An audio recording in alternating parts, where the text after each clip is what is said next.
What's up, my friends, and welcome into the PHLY Phillies podcast. Hello to each and every one of you from the Delaware Valley and beyond. Welcome into the PHLY Phillies podcast, brought to you, of course, by our friends over at Bet365. Whatever the moment, it's never ordinary at Bet365. Use that promo code up on your screen, PHLY365.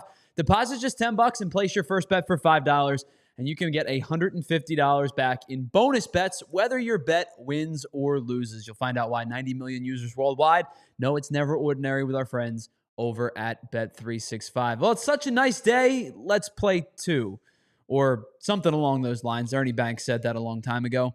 The Phillies are going to get set to play two today. 1 o'clock was the originally scheduled game time for today's game, but of course, yesterday's game got rained out. Some really wicked storms that we got. Wind, rain. It was raining sideways. Andrew Frazier, who was producing today's show, tried to leave the PHLY studios like 6 separate times because he was on his bike. And every time he tried to leave, it was just like the skies opened up. Every time. Every single time. I felt terrible for him. Ended up being here like an hour later than he needed to be. But we're going to play two today. Game one will be Mick Abel. So they've not shuffled things around per se, but Mick Abel's going to start game one. I guess they did shuffle things around because was it supposed to be Sanchez in game one or in game two yesterday? I don't quite remember. Anyway, Abel's going to pitch the first game. Nick Pivetta will pitch the first game for the Padres. And then tonight, 6:15 start. Yes, you'll still get your fireworks. Yes, you'll still get whatever you were promised in yesterday's game. But it will be Cristopher Sanchez tonight versus Dylan Cease in the nightcap. Now, day-night doubleheaders are hard to sweep. It is very, very difficult to take two games in one day. It's very difficult to take two games over the span of like 9 hours. My expectations for this series after the Phillies won game one, and now my expectations for today remain the same. Phillies win game one, take one of the next two. And if you take one of the next two, you win the series and you go back to what we were talking about in the bulk of May, which was stack series, stack wins, and continue to push yourself forward. The Phillies became the fourth team in baseball this year on Monday night to win 50 games. That comes a year after being the second team to win 50 games a season ago. And the only teams now with 50 wins, because the Cubs became the fifth team. There are 3 teams in the National League, the Phillies, the Cubs, and the Dodgers. And in the American League, it is the Tigers and the Astros. The Yankees probably will be the next team to get to 50. They're at 48, but so are the Mets, so it could be them as well. The Phillies, despite the fact that their offense has been up and down and inconsistent over the last month or so, found a way to go 14-13 in the month of June, due in pretty much, I don't want to say exclusively, but in a very, very, very large part to the fact that their starting pitching, and their pitching staff as a whole, but their starting pitching for the most part, was elite. It wasn't even good. It wasn't great. It was wow. It was unbelievable how good the Phillies starting pitching was in the month of June. As a team, this just doesn't include just the starting pitching. It's a bulk of them, but it doesn't include just the starting pitching. It also includes the bullpen as well.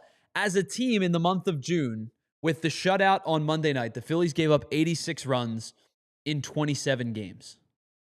They gave up 26 runs in the last 10 games of the month. That's 2.6 runs per game over a week and a half stretch. That's absurd even on the surface. Then, if you want to take it into an even further micro level, they gave up 11 runs to the Mets 2 Saturdays ago. That means over a 9-game sample size, if you exclude that game, they gave up 15 runs over 9 games, which comes out to be, 1.66 repeating runs per game, 1 2/3 runs per game over a 9-game sample size. If you want to get even crazier, if you take out the Braves game that they lost on Saturday, this past Saturday, that's 6 more runs that they gave up. So if you take those 2 games out, 17 of the 28 runs were scored in 2 games. That means over an 8-game sample size, they gave up 11 runs. Do you know how hard that is to do against major league teams? I don't care who you're playing. And by the way, they did it against the Padres for a game. They did it against the Mets for the 2 games. They did it against the Braves for 2 games. There were teams that are competitive. Now, we'll talk about the Braves a little bit later in today's show because I think the Braves may be close to signaling the death knell for this season. They've been awful. But You've done it against some competitive teams and teams, including the Mets, that you have, in fact, struggled against throughout the last couple of seasons. The pitching staff and the starting pitching staff for this team has been nothing short of sensational over the last month. I mean, really over the season. It's a 3-point-something ERA as a team collectively as a staff, or as a starting rotation, I should say. But what they did over the month of June, was absolutely absurd how good they were. Now, Mick Abel gets an opportunity to continue what has been a strong start to his career. 5 starts for him, a 2-1 record, a 3.47 ERA over 23 1/3. First 2 starts were really, really good. Next 2 starts were okay. Last start got hit around a little bit. But for the most part for Mick Abel, it's been the long ball. 3 solo home runs against the Cubs, 2 solo home runs against the Mets. But they're all solo home runs. And so, like, he's limiting damage, and it's why, even though he hasn't pitched deep into games, he's averaging, a little less than 5 innings per start. It's why he's been effective in his short sample size. And it's why the Phillies are excited about what he can do over the next month and a half until they get closer and closer to the return of Aaron Nola. And he'll get an opportunity today to go up against the Padres team that doesn't strike out a lot. We talked about this earlier in the week when Zach Wheeler was as dominant as he was on Monday night, striking out 10. The Padres now strike out the 3rd most in Major League Baseball. For a long time, it was the 2nd most. Only the Royals and the Blue Jays strike out less per game than the Padres' 7.01. And Zach Wheeler mowed them down on Monday night. And so what Mick Abel has an opportunity to do today is go up against a team that he's not going to be able to just rely on his fastball to beat. He's going to have an opportunity to be a pitcher. And he's been that for the most part. I think it's 4 walks in 20 or 5 walks in the 20-some-odd innings. And as I say that, he strikes out Fernando Tatis to start the day. This is a Padres lineup that features Tatis, that features Machado, that features Arise, that features Cronenworth, that features Bogarts, that features Merrill, that features Gavin Sheets, who's been really good this season since joining the team. This team doesn't strike out a lot. 289, 293, 289. Like, the batting averages for this team this season, and this team as a collective unit, have been really good. Now, they've fallen on some tough times as of late. They're not playing the best brand of baseball that they've played over the course of the season. They're down to just 6 games over 500. They lost a series to the Reds. They lost a series to the Dodgers. Got swept, or lost 3 of 4, Lost a series to the Diamondbacks, 2 of 3.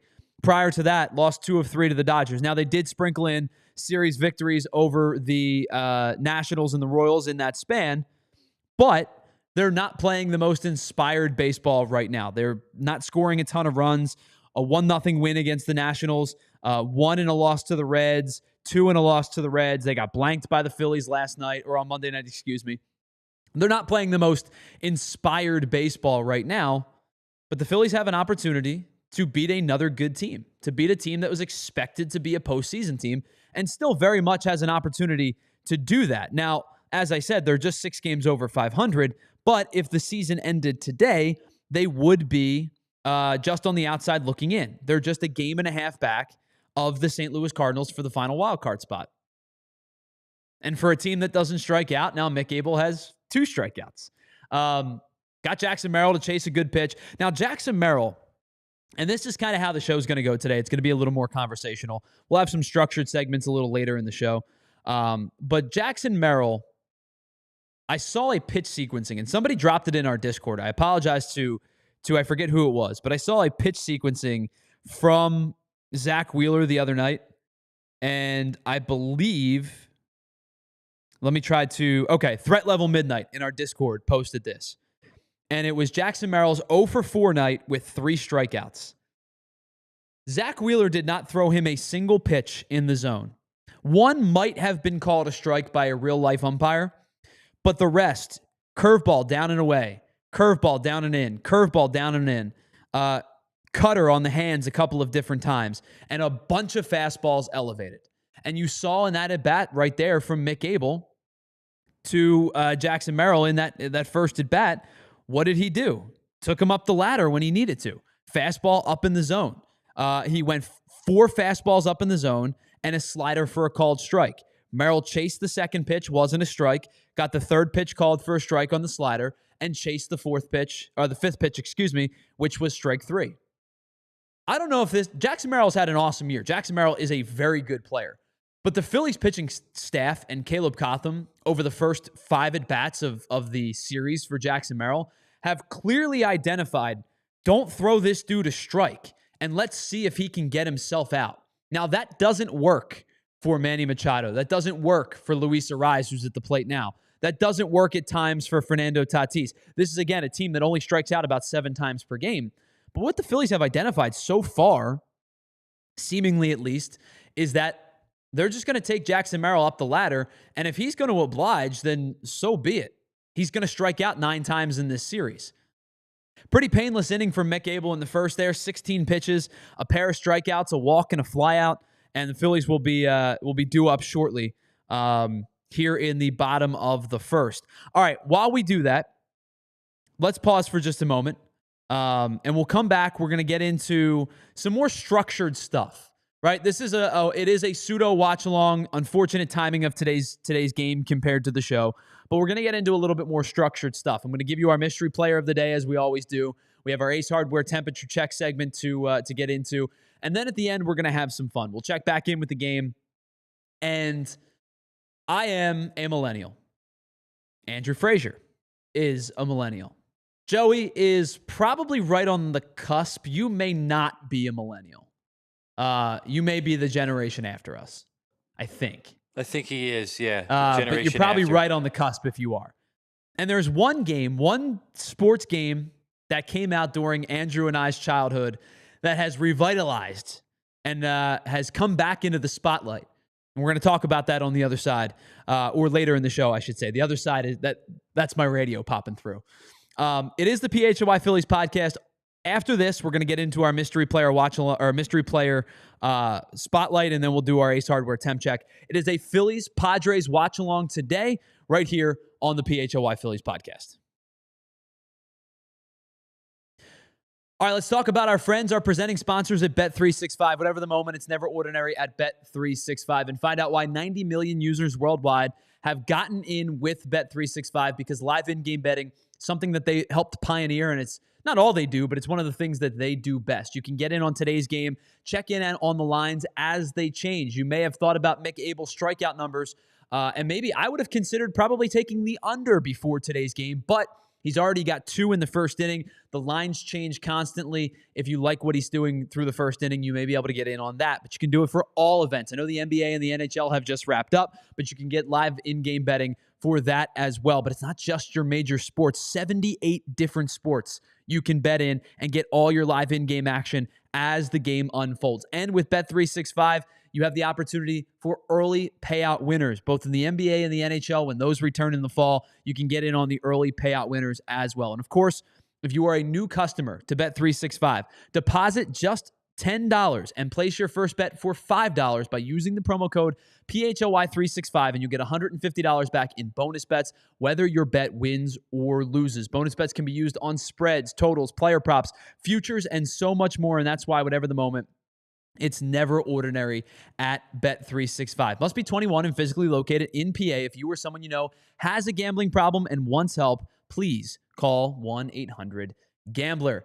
Game Time, one of my favorite ticketing apps on the planet. You can get in on all of the last-minute deals for not just sporting events, but concerts, comedy, theater, whatever you're looking for. Game Time has that ticket that is readily available for you. And the best thing about Game Time is tickets actually come down as you get closer to the event. So were you thinking about maybe getting in on tonight's action? Well, you may be able to find tickets last minute with Game Time changes and things like that. You might be able to get down to the ballpark for tonight's 6:15 start between Philadelphia and San Diego. And if you're looking for the best seat in the house, use the Game Time 3D seat view to take a look at exactly where your seat's going to be. No surprises, no hidden fees, it's all up front, and you're going to know exactly where your seats are. And with last-minute killer deals, all-in pricing, view from your seats, and their lowest price guarantee, Game Time takes the guesswork out of buying MLB tickets. So head on over to Game Time and take that guesswork out of buying your tickets. Download the app, create an account, use the code PHLY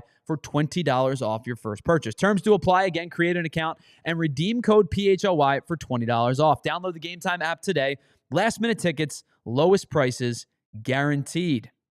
All right, what's up, everybody? Welcome back to the PHLY Phillies podcast, brought to you by our friends over at Bet365.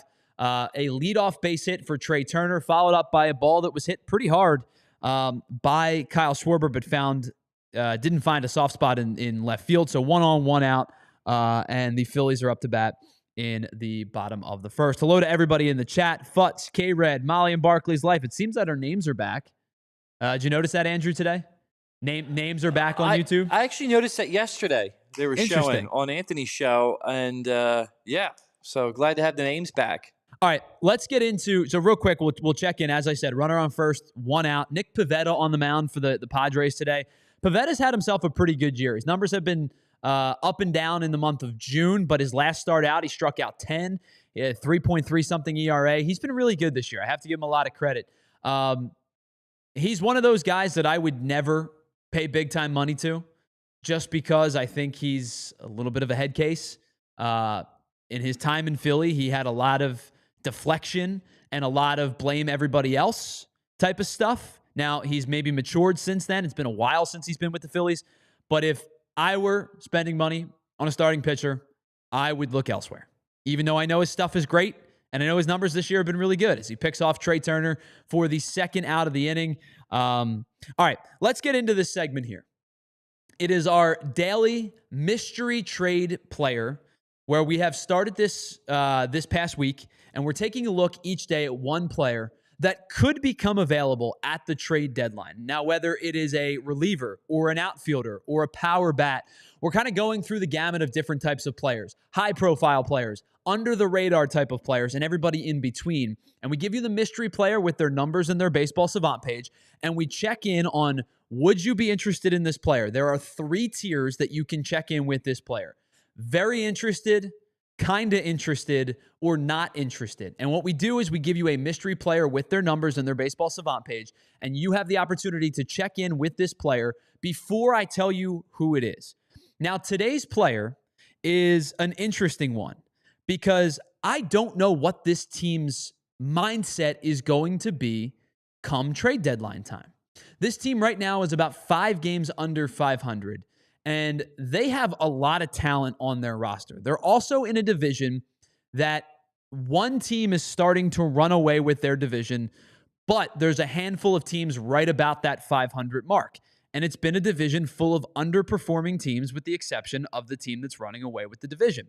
Now, this player, I don't mean to influence your decision, and I don't mean to change your thought process. But this player, before we even show the stats and show you the graphic, this is a player that I would be extremely interested in and would probably be willing to move some big-time prospects to make this player attainable for the Phillies. Let's take a look at today's mystery player. And this guy, the number that's going to jump out to you is the 4.08 ERA. The 4.08 ERA through the season. And the reason that number is the number that is going to jump out to you today is because you would go, Tyler, why are you willing to move top prospects for a guy with a high ERA and a whip that is good, but not great so far this season? In 38 appearances, this player has posted a I put 4.07 in the graphic. It's actually 4.08. I put up the wrong graphic. Oh, so we're having a good time here. All right. So we're really doing well here. So the question is, again, Tyler, why would you be interested in acquiring a guy who over 38 appearances has a 4.08 ERA? Well, because you look at the second line, and the second line is the indicator as to why. 60 strikeouts over 35 and a third innings pitched, paired with just 8 walks. The slash line is a manageable one, and it's coming down as the season progresses. And this guy also has 2 years of arbitration control left before he hits free agency in 2028. But I want you to take a look at the Baseball Savant page. There are 2 things that stand out to me? First and foremost, he's been hit hard quite a bit this season. No question about it. He's in the 5th percentile of hard hit contact at 48.8% of the balls that have been batted in play have been hard hit contact against this player. But the more important thing that stands out to me is this guy's innate ability to generate a ridiculous amount of swing and miss. His chase rates are in the 100th percentile. His whiff rates are in the 99th percentile. He gets whiffs on almost 41% of his swings, and he's in the 99th percentile of strikeout rate at 40%. He keeps the ball in the zone, and sometimes that will manifest itself as hard hit contact, but he doesn't walk a lot of hitters either. 5.3% walk rate for this player over the season. He's in the 86th percentile. And so again, we come back to the question, why is his ERA so high? It's because he had a terrible month of April. In April, he had a 7.15 ERA where he gave up 9 earned runs over 11 1/3 innings pitched. Even in that time frame, his strikeout rates were off the charts good, but he gave up 18 base runners in the 11 1/3 innings pitched, yielding a 1.59 whip. Since that time, this reliever has given up 6 earned runs in 23 1/3 innings pitched. That's good for a 2.31 ERA and has had a 0.95 whip in the month of May, which he followed up with a lesser but equally good 1.14 whip in the month of June. So what is the reason as to why he got hit around hard a little bit in the month of April and why his hard hit numbers are still there? Well, I think in part because his fastball plays in the zone quite a bit. And sometimes when teams sell out for fastballs, as hitters sometimes do, if you're guessing fastball and guess right, that ends up being a guy that you're going to hit hard. Now, this pitcher is a guy with a 6-pitch mix, but he really uses 3 pitches specifically. He has been heavy sweeper this year. Secondary pitch has been the changeup, and he's actually used the fastball now 3rd most. It's a fastball that plays at about 97 miles an hour, but again, I think he finds himself in the zone a little bit, maybe too much with the fastball. And when hitters are selling out for that fastball, sometimes they guess right, and it gets hit hard and goes a long way. The one thing with this guy that I really like, other than the high strikeout rates, is his wipeout sweeper. He has over 14 inches of glove side run on that sweeper, up about an inch from last year, which was about 13%. He throws it at an almost equal rate to both righties and lefties, and his changeup and his cutter, which are his 2nd and 4th most used pitch, are his left-handed hitting pitch. The velo is still good. As I said, he's still getting hit around a little bit. Changeup, he throws at about 90, 91, 92, so it's a heavy changeup. But if you take a look at last year's fastball numbers compared to this year's fastball numbers, last year guys hit 154 off of the fastball. This year they're hitting 333. All of that to be said, this pitcher has been used in the 11th most high leverage outings this season so far, and he has appeared in the 11th most tied ball games when he entered the game in Major League Baseball. So I give you all of those numbers.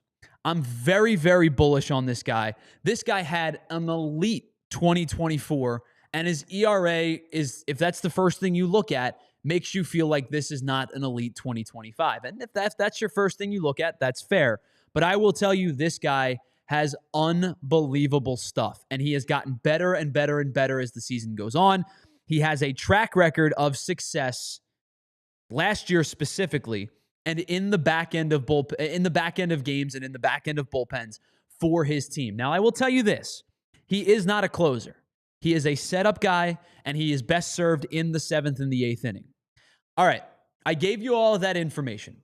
I told you that I would be super excited if the Phillies were to be able to acquire this guy, and I also believe that this player will command a pretty high return at the trade deadline. I also believe that the closer on his team is in consideration for trade talks as well. Now, I will tell you this. I think the closer on his team is going to go for more than what this guy goes for. Naturally, right? Closers tend to go for more anyway. The closer on his team still has a couple years of team control as well. And here may be your spoiler onto who this is. The closer on this team, I've made mention of him on this show before, has one of the 5 best pitches in all of baseball. All right, Andrew, I've given you all those things. it's clear that I want this guy on my baseball team. It's clear that I want this guy on any baseball team. Very and clear. I'm willing to move a lot of different players to make this happen. Based on the mystery player and everything I laid out, and I don't want to sway your opinion, and I hope I haven't, but I don't know. I'm very excited about this guy. What are your thoughts on this player? It sounds like he needs to be a Philly. That's what I think. That's my thoughts on this player. Now, the reason that I prefaced it by saying I have absolutely no idea what this guy's team is going to do is because this guy's team, at one point in May, won 13 consecutive games. Oh, wow. And they find themselves 5 games under 500. Oh, man. At 40 and 45, which means outside of the 13 straight wins, they are 27 and 45 this season. To me, that sounds like a seller.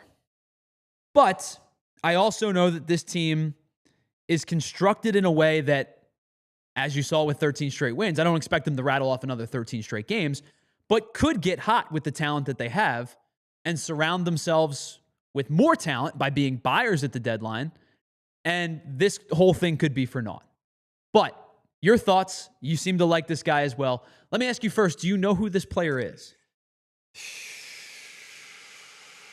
I'm going to take a wild guess, and I'm going to say that this player is potentially on Minnesota? This is a Minnesota Twin. Okay. This is Griffin Jax. Okay. This is a player that I have had my eye on for a really long time. Heavy power fastball, incredible wipeout stuff with the slider. And if you go back to last year with Griffin Jax, he had a 2.03 ERA over 72 appearances, 71 starts, 71 innings pitched, 95 strikeouts, and a .87 whip. He is on pace to shatter his strikeout numbers from a season ago. If he throws the exact same amount of innings this year that he did last year, which he's pretty much dead on pace for, he's on pace for 120 strikeouts over 71 innings pitched. The whip will be high or higher than it was last year, no question about it. But when he went more to his sweeper, he's able to use that as his hook pitch. He's able to use that as his put-away pitch, and he's used it as his put-away pitch almost 31% of the time. He is generating whiffs on his sweeper at almost 45%, and that's not the highest number of whiff pitch percentage per pitch. His changeup this year, which he's thrown almost 150 times, is generating whiffs at 54%. I would move just about anybody in the Phillies farm system, with the exception of 3 prospects, to acquire this guy to pitch out of the back end of the bullpen for the Phillies. This is the guy that I would target if I'm not looking to go get that quote-unquote elite closer. If you're not willing to move your top 3, and I say top 3, but if you're not willing to move Andrew Painter, Eduardo Tait, or you pick the third guy, maybe Aiden Miller, this is the type of player that will give you elite level stuff for that next step down. And I'm not going to sugarcoat it. If the Phillies want to acquire a guy like Griffin Jax, they're going to have to pay up. They're going to have to be in the realm of Tanner Scott, what it was last year. You're giving up a top 5 prospect for Griffin Jax. You may be giving up 2 top 10 prospects for Griffin Jax, but you're definitely giving up 2 top 15 prospects and probably 3 within your top 20, if not more. Because Tanner Scott was a closer for the Marlins, moved into more of a setup role for the Dodgers, but has closer experience. So I don't know if it's going to be 4 prospects because of Jax not necessarily being a closer per se.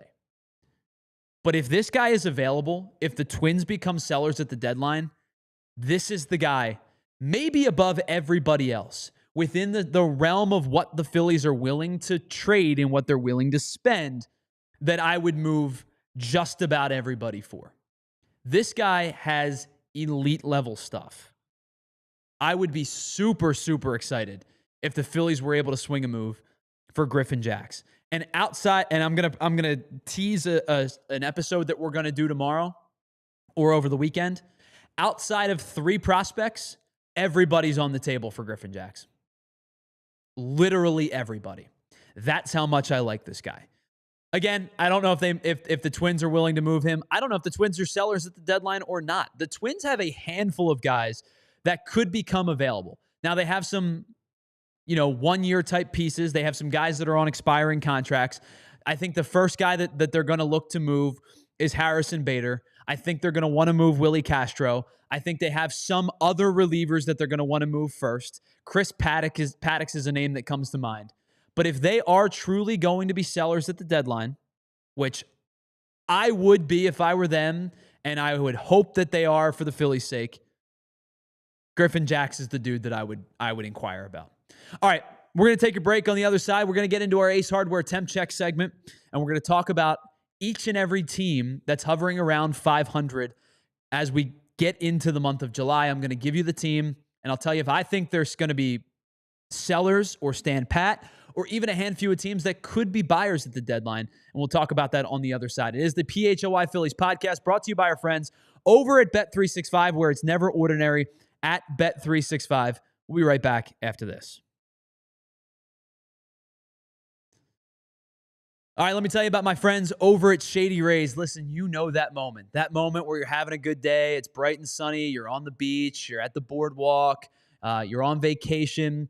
You get in the car, you go home, you go, oh no, I left my shades on the beach. I lost my shades in the ocean. I left my sunglasses. They flew off my face on the roller coaster. We've all been there. We've all lost equipment, and sometimes you lose a really nice pair of sunglasses. Well, don't worry about it with our friends over at Shady Rays, because first and foremost, you're not going to leave your Shady Rays anywhere because they're going to be prized possessions of yours. They're that good. But with Shady Rays, they're changing the game. They're glasses that are made for real, seriously good looking, incredible polarized crystal clear optics, durable, and not overly expensive either. And the wild part is, talking about losing them on the roller coaster or losing them at the beach or forgetting them somewhere, if you lose them, they have the best replacement in all of eyewear. Every pair comes with a lost or broken replacement guarantee. So I wear my glasses without fear because I wear my glasses everywhere. Hikes, outdoor concerts, at the beach, driving to and from work. Your glasses are going to be on your face at all times. Shady Rays is the eyewear that has your back. We've teamed up with Shady Rays to bring you an exclusive offer. Head on over to shadyrays.com and use the code PHLY for 35% off a pair of polarized sunglasses. Try for yourself the shades that are rated 5 stars, by myself included, and 300,000 people.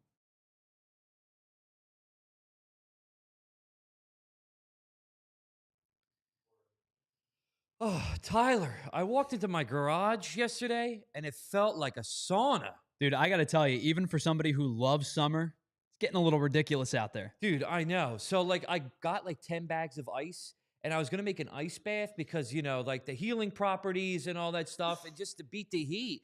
But when I went to go make the ice bath outside, all the bags of ice melted.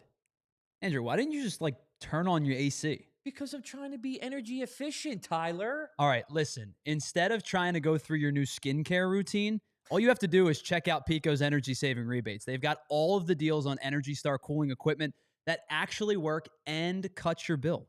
Wait. So no more ice? No, unless you're trying to do a polar plunge, you're good. Now that's what's up. Just head on over to pico.com/ways to save. They've got tips for everything. Heating, cooling, lighting, you name it. What's up, Andrew? That is what's up. Is that your play on the Padres? That's what's in? Oh, yeah. Yep. Welcome back to the PHLY Phillies podcast, brought to you by our friends over at Bet365.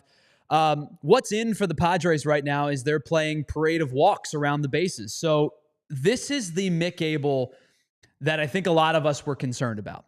This is the Mick Abel that struggled in AAA a season ago. This is the Mick Abel that I think most of us had concerns about with his command and his control. So here's the rundown of what's happened so far in this inning. So Gavin Sheets strikes out to begin the top of the second. Third strikeout of the first 4 outs. And since that time, Xander Bogaerts walk, Jake Cronenworth single, Elias Diaz walk, Fernando Tatis walk, and now Jackson Merrill walk. That is 4 walks in the last 5 batters as the Padres have scored 2 runs in what has become a little league game. This is the thing that drives me nuts. And I'm not going to sit here and bash Mick Abel for one start, right? This could happen to anybody at any time. But this is the stuff that drives me nuts with professional pitchers. I am not going to sit here and say I'd rather you serve up home runs. Right? That's crazy. I'm not going to sit here and tell you and say that I'd rather you get, give up 105 off the bat. But you absolutely have to be within the strike zone. I mean, this is brutal. Yeah, you got to attack the zone. You have to attack the zone. You can't be playing around it. When you walk a couple guys early, right? Like, yeah. And listen, I'm not sitting here and telling you that, like, this couldn't happen to anybody, right? I sit here and we've watched Jose Alvarado load the bases up on walks before. I've sat here and watched countless amount of guys, give up 2, 3, 4 walks in an inning. But this feels like the little league parade of walks. Like, when does coach pitch come in? Yeah. What I mean? I agree. I say that, jokingly, of course, but I sit and I watch, like, my sister is currently playing little league softball. She's in a 10 and under little league team. And if they walk more than 3 hitters in a row, the coach comes in and pitches. I say that, of course, facetiously, but that's what I feel like I'm watching. Should we have Topper come in and start? Yeah, can Caleb Cotham get the arm warm? Yeah. Of course I say that facetiously, of course. But at some point, you just have to attack the zone. You cannot nibble. You can, and the last at bat right there showed me that Mick Abel doesn't have trust in his stuff right now, because he threw a 3-2 slider to Jackson Merrill that wrapped the plate. Or excuse me, a 2-2 breaking ball that wrapped the plate. And then the fastball missed for ball 4. But his command so far in this inning has just not been good. Jackson he was wild Merrill right there. He was in the dirt right there. Bouncing pitches. Good job by JT to stay in front of it. But the at bat against Jackson Merrill, one pitch was in the zone. Luckily, he was able to get a swing and miss, but one pitch was in the zone. Fernando Tatis, one pitch in the zone. Elias Diaz, 2 pitches in the zone. Jay Cronenworth, 2 pitches in the zone, the base hit. Gavin Sheets struck out, but only 2 of the 5 pitches were in the zone. The point is, he's not been in the zone very much today, and it worked out for him in the first, especially with Jackson Merrill, but it hasn't worked for him here in the second. 51 pitches, only 35% of his 51 pitches have been in the zone. And then you end up, I kind of eat my words, he hangs a 1-2 breaking ball.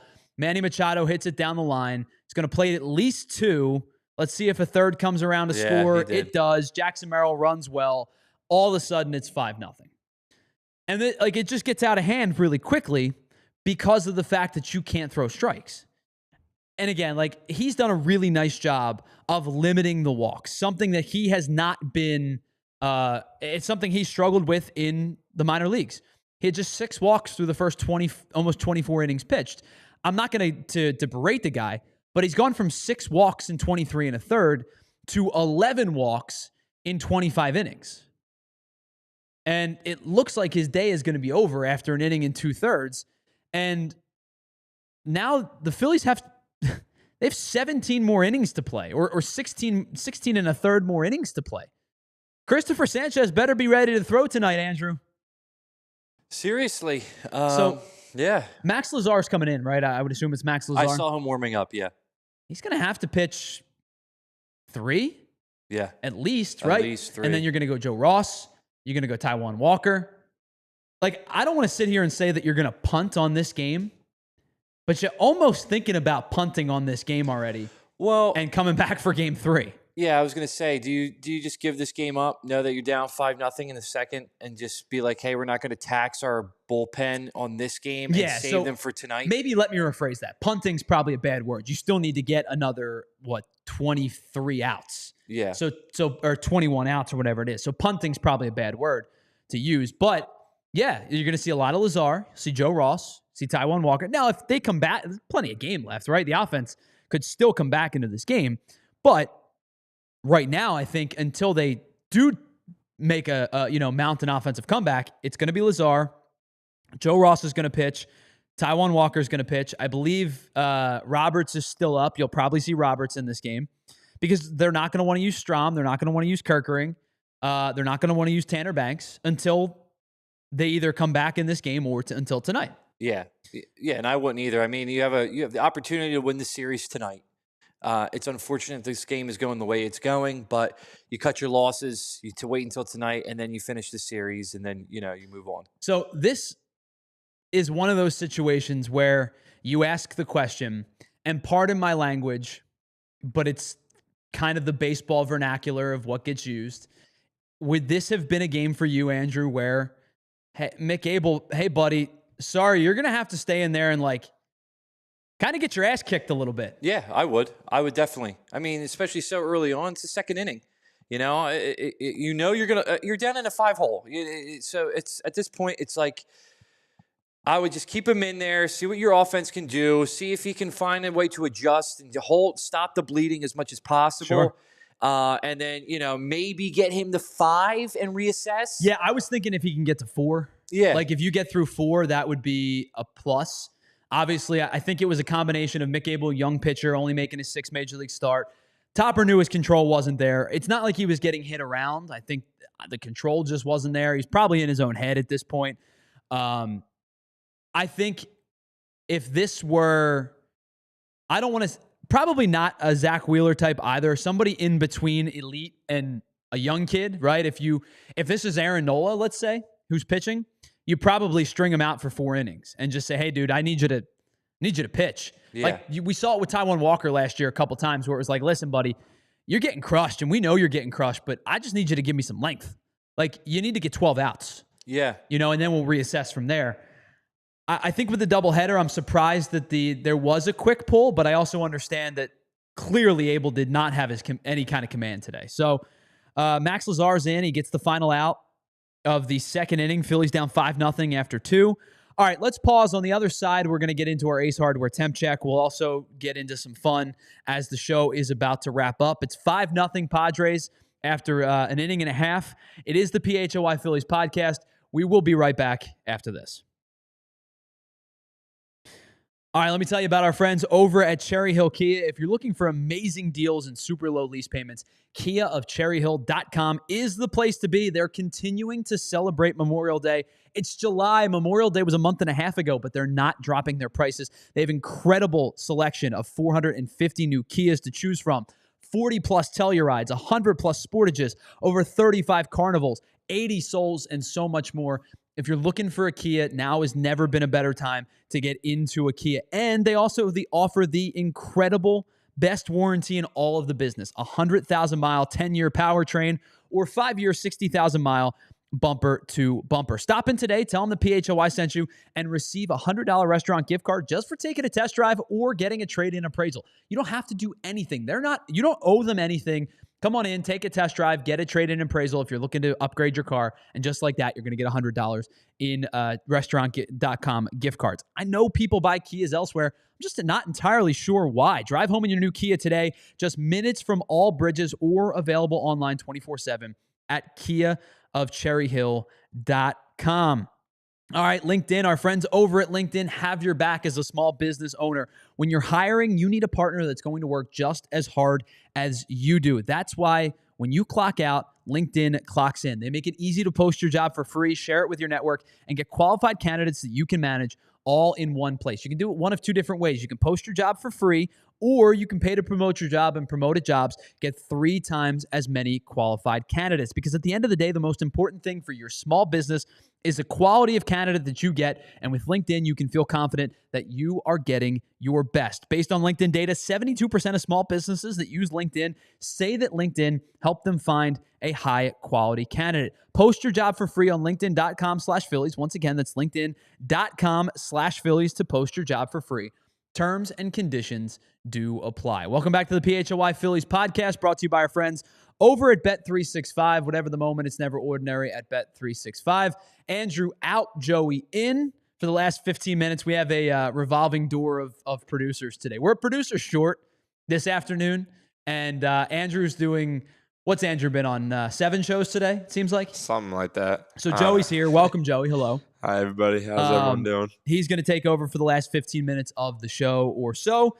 as we get into our Ace Hardware temperature check segment. Brought to you by our friends, of course, over at Ace Hardware and Ace Hardware Home Services, the friendly folks that you know and love from Ace Hardware. They are bringing the Helpful Hardware folks to your Helpful Hardware, the Helpful Hardware store, right to your front door, all the way from Philly to the Jersey Shore. As we check in, of course, on a player that's heating up or cooling down, we're going to do things a little bit differently this afternoon. As we are just a couple of weeks away from the trade deadline, we're going to get the temperature, or my perceived temperature, of the teams that are hovering about 500. So teams that are somewhere between 5 games above 500. And in fact, I think I'll probably take it a step further, from 500 and down. So if you are 500 or worse, here's my perceived thoughts on if these teams are going to be buyers or sellers. We'll start in the National League, and we will start, of course, in the National League East. And the first team that we will come to is the Miami Marlins. I don't think there's a whole lot to say about what's the perceived notion of the Marlins. The Marlins are sellers every year until the Marlins prove otherwise, because they're a team that's unwilling to spend money and to bolster their team. They are going to shed payroll every time they have an opportunity to shed payroll. Now, they are 9-1 in their last 10 games. Nobody has a longer winning streak in Major League Baseball right now than the Miami Marlins. So watch out, folks. Maybe they're on a roll. But I think the reality is, if the Marlins were to be sellers at the deadline, the big name that they can move, of course, is Sandy Alcantara. Alcantara has been in trade conversations before the season started. I have long believed that Alcantara will not be a Miami Marlin come trade deadline. I still hold that belief that Alcantara is going to be moved at the deadline. I think he will return a pretty good investment. He's been much better in the month of May and June than he was at the beginning of the month, starting to find his groove a little bit. Command has come back. He's been a much better pitcher over the last month than he was for the first month and a half of the season. I also think that there is real plausibility that the Marlins may consider moving on from Edward Cabrera, which I wouldn't do, but I can never rule things out when it comes to the Marlins, because they're cheap and their owners suck and they're a fake organization. Anyway, are the Marlins going to be sellers? 1,000,000%. They're always sellers. Let's move on. This is a much more interesting one. The Atlanta Braves. Will the Atlanta Braves be sellers at the deadline? Jurickson Profar comes back from his suspension this week. They just DFA'd Alex Verdugo. Chris Sale was transferred to the 60-day IL. The top of their rotation still remains good even without Chris Sale. I think that Spencer Strider's pitching much better, was really good for the most part against the Phillies this weekend. Spencer Schwellenbach is legit. I think he's as legit as they come. The Braves, I think, are teetering on the brink of falling out of the can the Braves return to form question. They're 9 games under 500 right now, and quite frankly, I think they might be soft sellers at the deadline. I think anybody who's on a 1-year deal will be gone. I think anybody who is aging will be gone. And I think that with the exception of their core, which is a good chunk of guys, like, don't get me wrong, they're not moving Riley, they're not moving Acuna, they're not moving Albies, they're not moving Olsen. Like, those type of players, I don't believe are in the conversation to be moved. But an interesting player that I'd be interested in to see if they're willing to move, with the fact that they really seem to like Drake Baldwin behind the plate. Would the Braves be interested in moving Sean Murphy, who is going to be 31 years old this offseason, who has 4 years left on his deal? It is still $60 million left. Would the Braves be considered to move Sean Murphy, with the fact that they seem to really like Drake Baldwin? An interesting name. I have no sources. That's just me thinking, right? But an interesting name. Will the Braves be sellers at the deadline? I think they might be soft sellers. I don't think they're going to rebuild, but I think there is a chance to potentially retool with the Braves this deadline. The Washington Nationals. I think they're going to stand pat. I don't think the Washington Nationals are going to trade much. Now, you may see them move on from guys that are on 1-year deals and guys that are on expiring contracts, but I think the Nationals core is intact. I think you guys know how high I am on James Wood. This kid's going to be a superstar. I truly believe that. They are locked in on C.J. Abrams. They love that kid. Is Keibert Ruiz the long-term catcher? I don't know the answer to that question. His bat has cooled off a little bit. He's a pretty dreadful defensive catcher, but he's locked in for the next 5 seasons. So I don't think he's going anywhere in the short term. The guys that I would expect them to consider selling at the deadline include Josh Bell because he's on a 1-year, $6 million deal. I think Ahmed Rosario would be part of that conversation. Has Paul DeJong hit? Not really. He's 204. He's on a $1 million deal. But I think that the Nationals core is pretty locked in. Everybody that they got in the Juan Soto deal is pretty much up. Dylan Cruz, who was the number 2 overall pick, is their everyday right fielder. This is a team that I think is closing in on being ready to turn the page and compete. I said that this year. They're not playing particularly well, at least record-wise. They're 14 games under 500. But I think if they're able to add one more big arm at the top of the rotation to pair with Mackenzie Gore, I think the Nationals are closer and closer to competing. I think they'll move away from their 1-year deals, their expiring contract type of players. The interesting one to me would be, do they move on from Nate Lowe this season because he's arbitration eligible for 1 more year? Would they be willing to move on from Nate Lowe? I don't know the answer to that question, but I think their core is pretty intact. I think that they're going to stand fairly pat at this trade deadline with the exception of the 1-year deals. All right, let's go to the National League Central because right now there's only one team in the National League Central that is below 500. It's the Pittsburgh Pirates. Sellers, always, same thing. Conversation doesn't really need to be had with the same scenario that the Pirates find themselves in, that the Marlins find themselves in. They're a joke of an organization. Their ownership group sucks, and I actively hate them despite the fact that I have no reason to hate them other than the fact that they bog down baseball.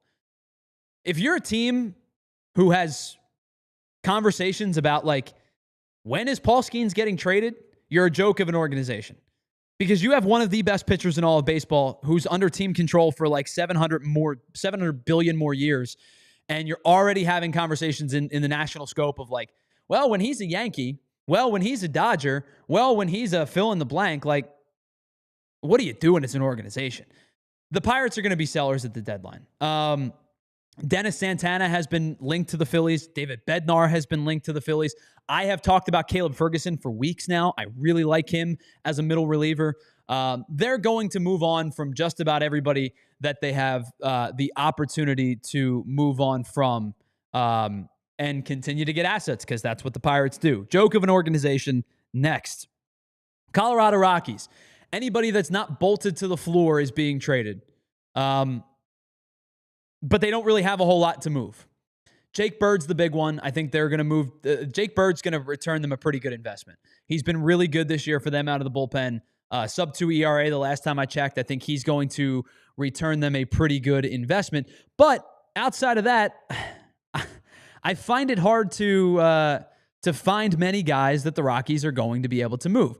They have a nice group of young kids who are starting to emerge, right? Hunter Goodman, who just went on the IL, is a very, very good catcher.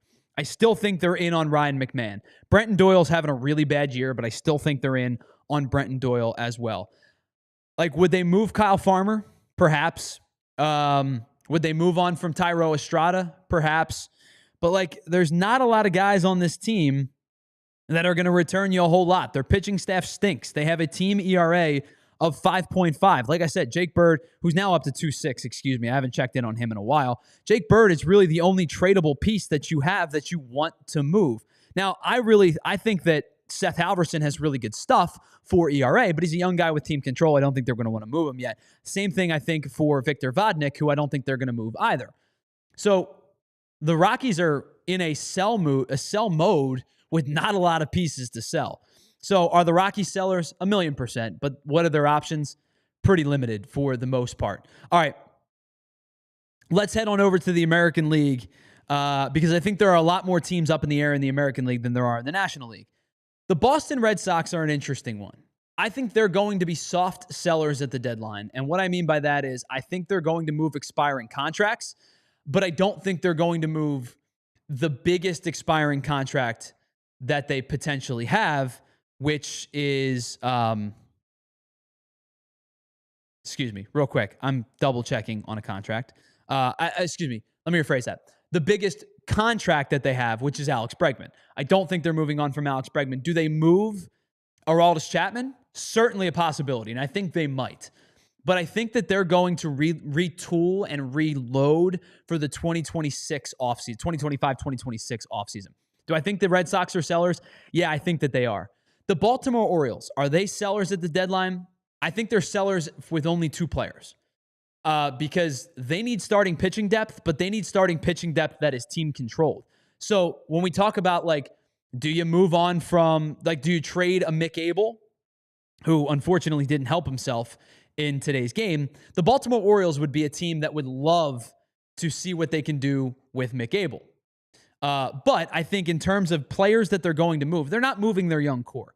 They have gotten 6 games in which Rutschman, Holiday, Henderson, and I think it's one other player, I forget who it is, have all played in the lineup at the same time. Their core has been riddled with injuries. Now, they're an underperforming team, but I think that is in large part because their pitching staff has been so bad. But the only 2 players that I think the Baltimore Orioles are really looking to move would be Cedric Mullins and then perhaps Felix Bautista. I don't think they're going to be, like, in a rush to move Bautista because he's got 2 years of team arbitration left, but I think that would return them something pretty drastic. I think that they're in a let's figure this thing out in the offseason move window, but we are going to move on from some of our older type of players. Like the guy that I would have been interested in heading into the season, and I didn't think that they would be willing to move, was Janier Cano. But he has a 4.7 ERA and has not been nearly as good this year as he has been in years past. A 2.1 ERA in 23, 3.1 ERA in 24, 4.7 ERA in 25, and he's really getting hit around. He's got a 1.38 whip this season. I think it's just a guy that he's in a weird spot where they didn't want to move him in the beginning of the year, and I'm not sure what the return on investment is going to be at the midway point of the year. So the Orioles are an interesting team in the sense that I think they will be sellers, but only for a handful of guys. All right, there are 4 teams in the American League Central who currently find themselves under 500. We've already talked about the Twins. They're the one that I'm not sure what they're going to do. The other teams, I'm pretty sure I know what they're going to do. The White Sox, kind of in a similar situation with the other cellar dwellers, that they're going to move off from their expiring deals. But I think the White Sox are in a different situation where they're pretty comfortable with their core growing organically. They've had a bunch of guys make their debuts over the last couple of seasons. They're continuing to have a bunch of guys make their debuts this year and next year. They were historically bad last year. They're only kind of bad this year. In fact, they are 20, I think they're 28 and 57. So I shouldn't say they're kind of bad. They're still really bad. But if you asked a White Sox fan about the outlook of this season versus the outlook of last season, it would drastically change because they feel like the core is starting to become in place. They've moved on from Crochet, got what is perceived to be a haul. Edgar Caro has made his Major League debut. They've gotten debuts from a bunch of different guys. I think Shane Smith is really, really legit. I think they have the opportunity at hand to start to organically grow their team. So they'll move on. They'll be sellers in terms of like the guys that they can move on from. But I don't think they're going to be as like hard sellers as they were a season ago, where it's like, all right, everybody out. Kopech out. See ya. Get out. We're moving Crochet, well before his contract expires. I don't think they're going to be as hard sellers as they were a season ago. I do believe that the Twins should sell, but I'm not sure that they're going to. We talked a lot about them in the Griffin Jack segment. The Kansas City Royals, I don't believe are going to be sellers. They have been underwhelming this season. I think they're going to buy in the offseason next year. They've spent some money in the last couple of years bringing in guys like Seth Lugo. I think they're going to buy, but I think they're going to be pretty quiet this trade deadline. The Guardians are the interesting one. I really don't have an answer for you for the Cleveland Guardians. I just don't. I don't know what their plan is. I'll probably have a better feel in a couple weeks, but I don't know what the Guardians are going to do. All right, before we get into the American League West, because we have a handful of teams, I want to say thank you to everybody on our streaming platforms, Roku, Samsung, all of our streaming platforms. Head on over to allphly.com to watch the rest of the show, because it is officially time for overtime.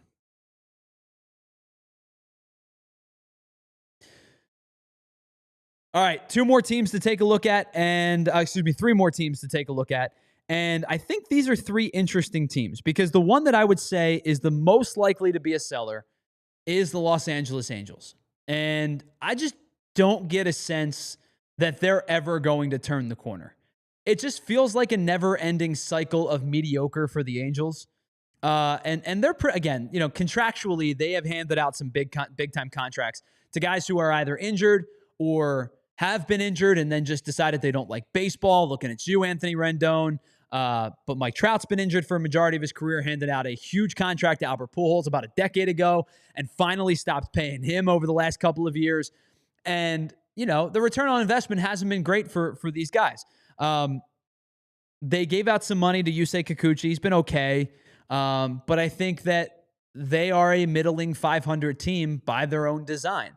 Do I think they sell at the deadline? I think that they do. Who do they sell? I don't know. My guess would be they're going to look to move Taylor Ward. My guess would be they're going to be hesitant to move Joe Adell, but if the right offer came along, maybe they would consider it. My guess would be they're going to look to move some of their veteran starters and some of their veteran pitchers. But I would say the Angels are going to be sellers. I think the A's are going to stand pat. I know that a lot of people talk about Mason Miller and a lot of people talk about Brent Rooker. I think with the exception of maybe moving on from Luis Severino, who you handed out some money to, and I think, is probably going to be traded to a contender at the deadline, I don't think the A's make many moves. They have their everyday shortstop in Jacob Wilson. They have their everyday right fielder, left fielder in Lawrence Butler. They have Shea Langoliers and Tyler Soderstrom, who they like. Brent Rooker is signed to a 5-year deal. Mason Miller is still locked up to, or is still in with team control. I think they're going to be very hesitant to move on from Mason Miller unless a blow-you-away trade package comes along. I'll be honest with you. Oh, and Nick Kurtz is here, is on his way. Max Muncy, is here and on his way. And when I say on their way, I mean like to becoming everyday major league players.